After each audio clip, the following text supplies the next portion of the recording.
Welcome, everyone, to this deep dive into, I guess you could say, the often overlooked world of money flow. Today, we're going to be taking excerpts from Lawrence C. Marsh's Optimal Money Flow, a new vision of how a healthy economy works to help us understand how money moves through an economy and some of the things that can disrupt that flow. Sounds fascinating. Money flow is certainly something we all experience every day, but rarely stop to really think about. Exactly. We tend to think of money as this thing we earn and spend. But Marsh's book presents a different perspective. Money as a dynamic system, kind of like the circulatory system in our bodies. And just like we need healthy blood flow for our bodies to function properly, a healthy flow of money is vital for a thriving economy. I like that analogy. It helps to visualize the interconnectedness of all the different parts of the economy. Right. And one of the key points Marsh makes is how the very nature of costs has transformed over time. Imagine for a moment a farmer in the 19th century, planting corn by hand, back-breaking work. Lots of labor involved, for sure. High variable costs. Absolutely. Each additional bushel of corn they wanted to produce required a proportional increase in labor, a classic example of a variable cost. Now fast forward to today, and you might see that same farmer monitoring a self-driving plow from their tablet. Technology changing the game. So the initial investment in that technology is significant, but the cost of plowing an extra acre is negligible. Right. We're seeing this shift from variable to fixed costs play out across industries, from auto manufacturing to internet businesses.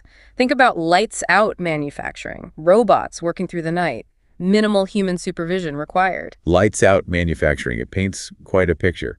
But does this mean jobs are disappearing forever as technology marches on? Not necessarily. Marsh emphasizes that while specific jobs are certainly being displaced, the total number of jobs isn't a fixed entity. He refers to this mistaken belief as the lump of labor fallacy. Labor demand is actually quite fluid, influenced by the evolving economy and advancements in technology. Okay, so it's not a zero-sum game. More jobs can be created. But how do we ensure that those new jobs are accessible to the people whose jobs are being displaced by technology? That's a pretty big societal challenge. Definitely. And it requires proactive policies and investments in things like education and retraining. Right. Investing in human capital.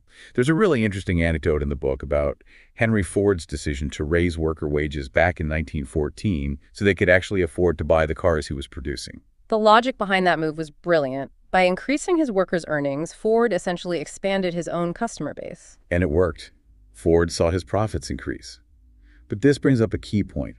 While actions like Ford's can benefit both the company and its workers, the book also explores the idea that individual businesses, driven by self-interest, might not always act in a way that benefits the entire economy. That's a common tension in economics, individual rationality versus collective well-being. For instance, no single company is going to want to bear the burden of raising wages or making huge investments in long-term sustainability if their competitors aren't doing the same. Right. They'd be putting themselves at a competitive disadvantage. Like, imagine a lake full of fish, a shared resource. Every fisherman benefits from a healthy lake, but each is incentivized to catch as many fish as they can, which could ultimately deplete the lake. A classic example of the common property resource problem, something that economists like Elinor Ostrom and Oliver Williamson won Nobel Prizes for their work on. They showed how shared resources often get mismanaged unless there's some mechanism in place to prevent overuse. So if we think of the economy as this common property resource that benefits us all, who's responsible for safeguarding it? Who ensures that short-term gains don't lead to long-term disaster? Marsh posits that this is where government has a critical role to play. Okay. Not to stifle free markets or anything, but to act as a steward of the overall economic ecosystem. Exactly. To create the conditions for sustainable prosperity. Marsh argues that government intervention is not always an impediment to free markets. In many cases, it can actually enhance their efficiency and fairness. Interesting. I'm curious to hear more about these instances where government intervention might be beneficial. Can you give us some examples? Well, consider insider trading. It's a classic example of asymmetric information where certain individuals have access to information that others don't, giving them an unfair advantage in the stock market. Regulations against insider trading aim to level the playing field, making markets more efficient and transparent. So it's about ensuring that everyone has access to the same information, preventing exploitation and fostering trust in the market. But what about those situations where a single corporation gains too much power over a particular market? Monopolies and monopsonies. Yes. another area where government intervention can be crucial. I mean, we've seen how these concentrations of power can stifle competition, lead to higher prices, and ultimately harm consumers. Precisely. Antitrust laws are designed to prevent companies from engaging in anti-competitive practices that would ultimately damage the market and harm consumers.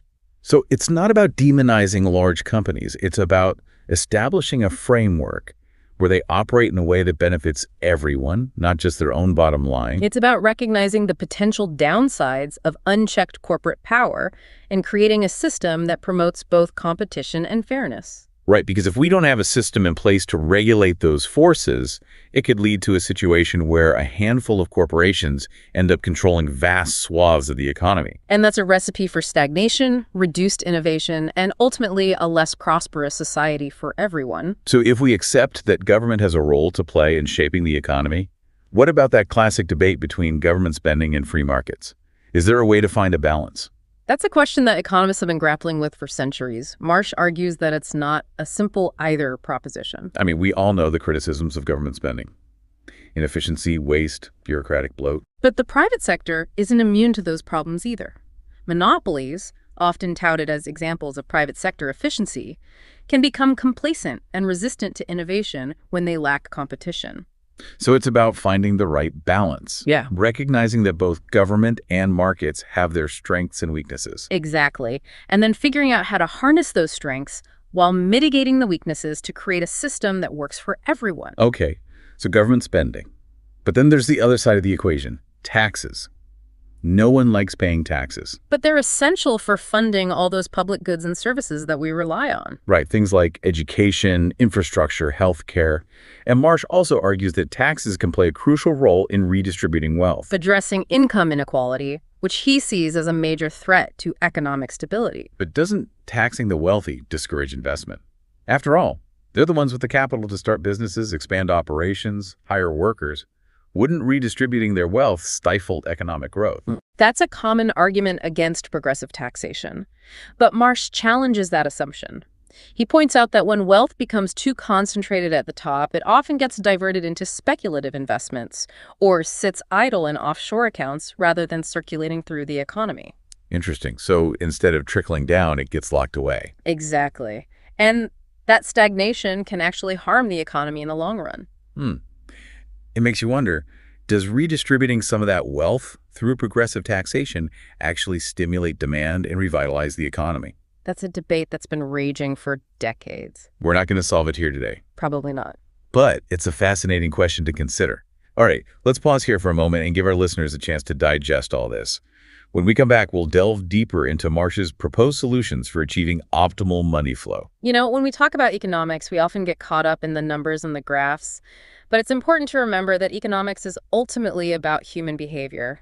It's about how people make decisions in the face of scarcity, how they interact with each other in markets, and how those individual choices aggregate up to create the larger economic landscape. Exactly. And that brings us to the fascinating realm of behavioral economics, which challenges some of the traditional assumptions of classical economics. Like the idea that humans are perfectly rational actors, always making decisions based on pure self-interest and maximizing their utility. Right. Marsh delves into some captivating concepts that challenge those assumptions, like the notion that people consistently make rational decisions independent of any external influences. Oh, we all know that's not true. We're emotional beings. Our emotions color our choices, especially when it comes to money. Precisely. The book cites Dan Ariely's work on predictable irrationality, highlighting how our deviations from perfect rationality are often systematic and predictable, not just random noise. And these seemingly irrational choices can ripple through the entire economic system, creating unintended consequences. Exactly, and our decisions are rarely made in isolation.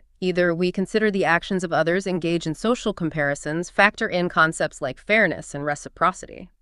It's like that experiment where monkeys refused a cucumber reward if they saw other monkeys receiving grapes for completing the same task. Ah, yes, the classic monkey experiment. It highlights how our sense of fairness, or the lack thereof, can profoundly shape our economic interactions. Even those monkeys had a sense of fairness. It seems like there's an implicit social contract woven into our economic transactions.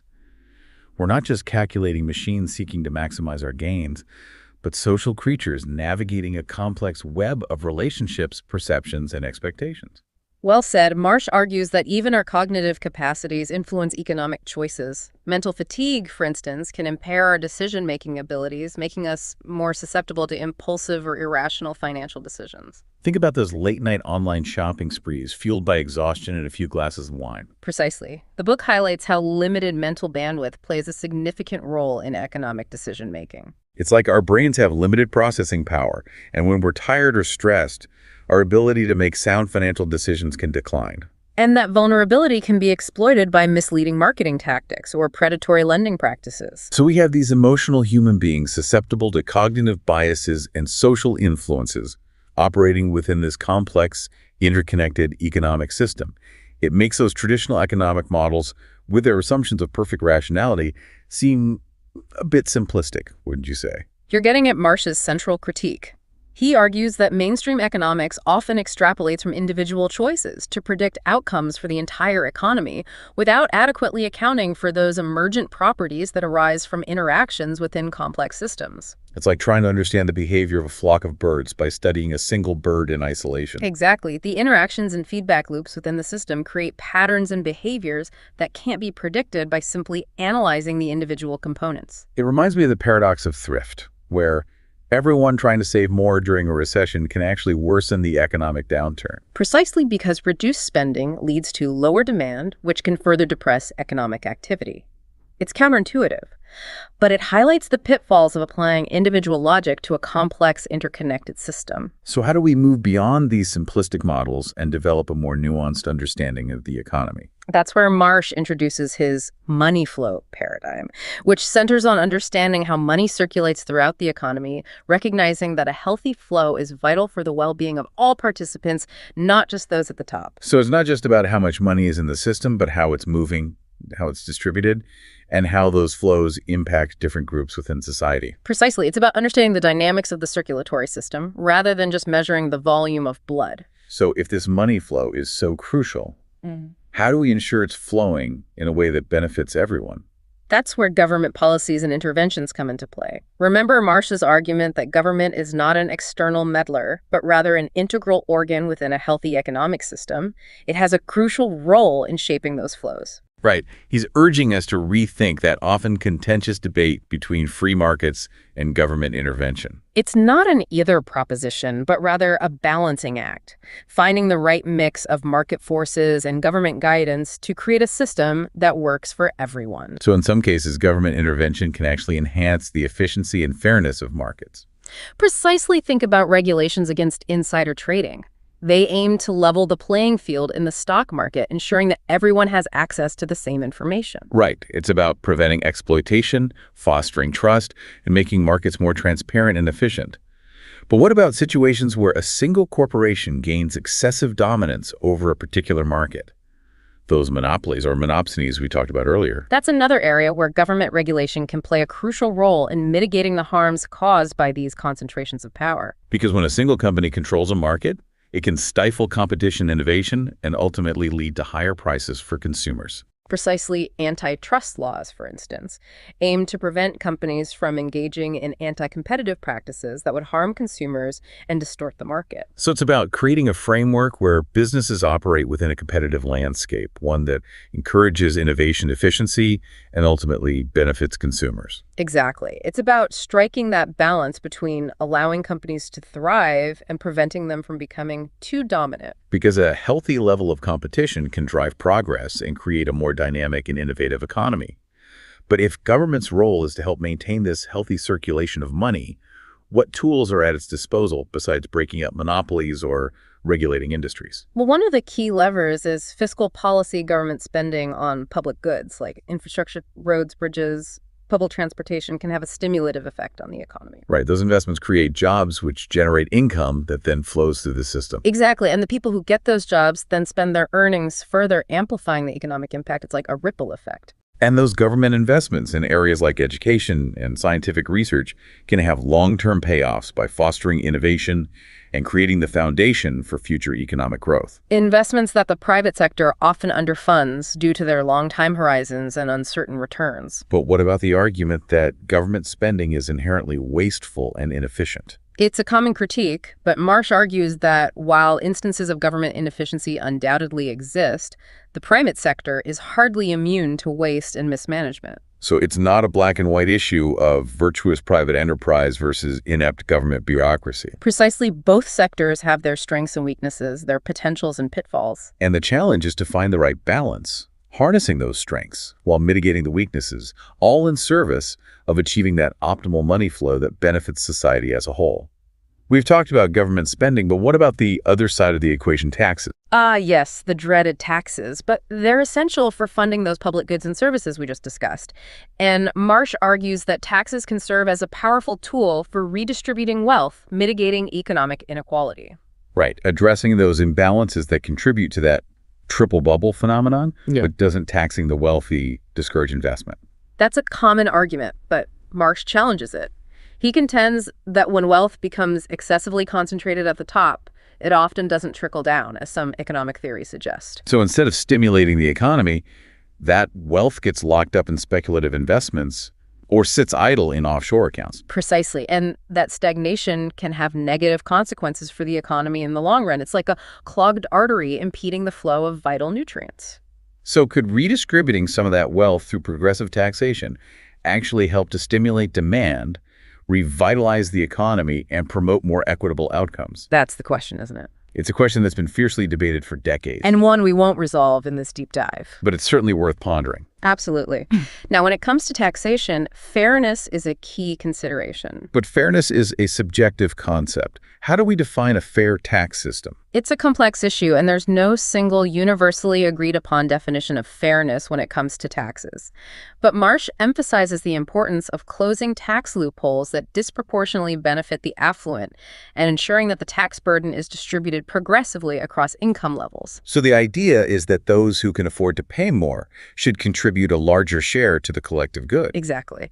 It's about ensuring that everyone pays their fair share regardless of their income or wealth, and that sense of fairness is crucial for maintaining social cohesion and stability. Because when people perceive the system as rigged or unjust, it breeds resentment, erodes trust, and can ultimately undermine economic well-being. It's a reminder that economics is intertwined with our values, our perceptions, and our sense of what's right and wrong. Well said. Now, let's revisit a concept we touched upon earlier, the lump of labor fallacy. Yes, the idea that there's only a fixed amount of work to be done, and that if someone gets a job, it means there's one less job available for someone else. Precisely. It's a zero-sum view of the labor market. But Marsh effectively dismantles this fallacy, arguing that the number of jobs is not static, it's constantly evolving. As technology advances, new industries emerge, and consumer demands shift. Think about all the jobs that exist today that were unheard of a decade ago.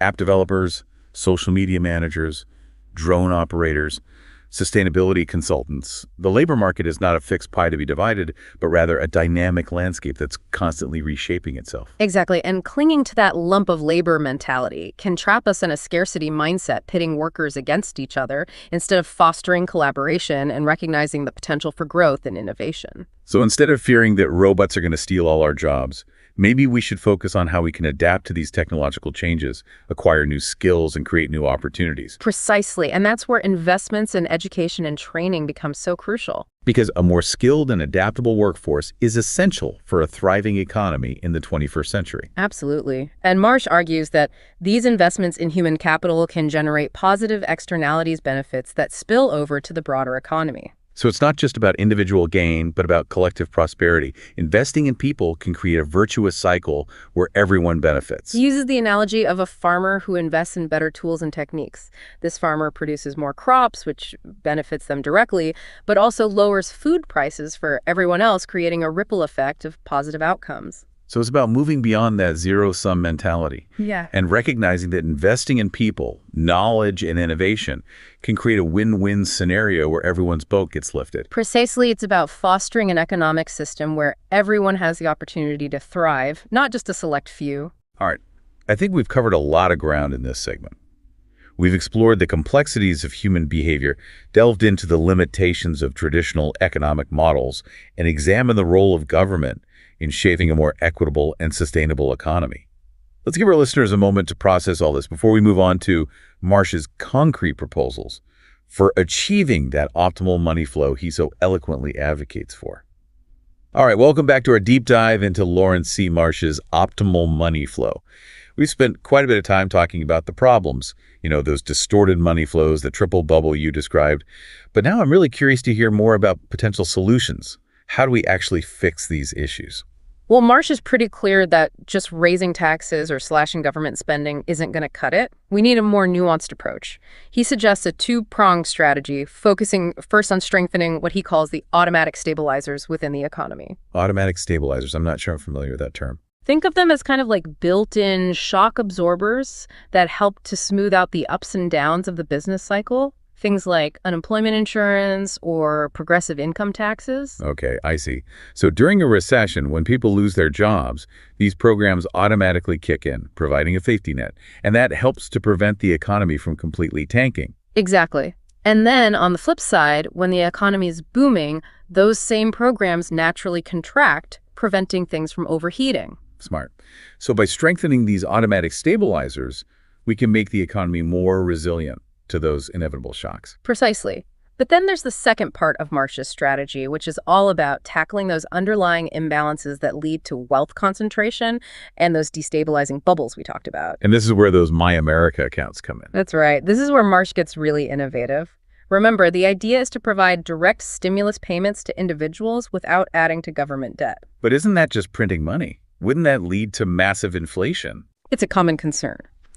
But Marsh argues that as long as the economy has what economists call slack, meaning there are underutilized resources and available labor, this infusion of money would primarily boost demand, putting those resources to work.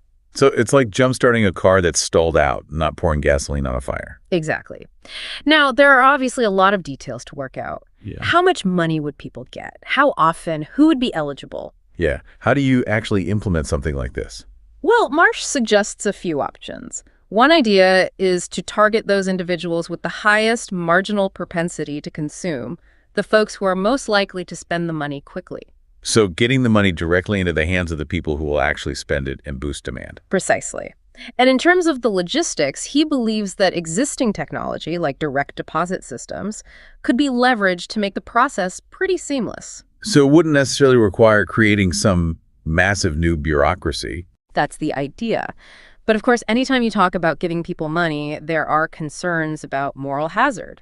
Will this discourage people from working or saving if they know they're going to get a check from the government? It's a valid concern. And Marsh is very clear that these accounts should be a temporary measure used only during economic downturns, not a permanent replacement for jobs or social safety net programs. Right. More like a targeted intervention to get the economy moving again, not a long-term solution to poverty or inequality. Exactly.